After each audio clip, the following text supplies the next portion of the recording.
বয়স নিয়ে খোঁটা দেওয়া মানুষের চিরকালের অভ্যেস।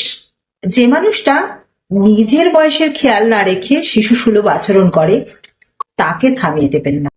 যে মানুষটা বয়সে বড় হয়েও আকাশে এরোপ্লেনের শব্দ পেলে ঘর থেকে ছুটতে বাইরে বেরিয়ে গিয়ে এরোপ্লেন দেখে তাকে থামাবেন না। যে মানুষটা শিশুর মতো খিলখিলিয়ে হাসে, গান গায়, নাচে, বকবক করে তাকে আপনার পুরমের রক্তচক্ষু দেখিয়ে থামিয়ে দেবেন না।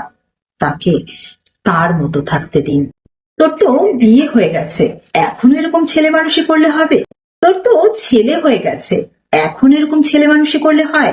তোর তো মেয়ের বিয়ে হয়ে গেছে, শাশুড়ি হয়ে গেছিস বা শ্বশুর হয়ে গেছিস, এখন এরকম ছেলে মানুষই করলে লোকে কি বলবে?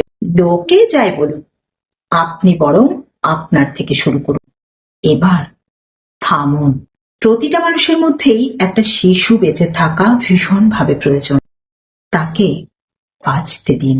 সমাজ এবং সংসারে আপনাদের মতো মানুষেরা দয়া করে তাদের হাতে বিধি নিষেধের লিস্ট ধরিয়ে দিয়ে একটা মানুষের ভেতর বেঁচে থাকা শিশুটাকে মেরে ফেলবেন না।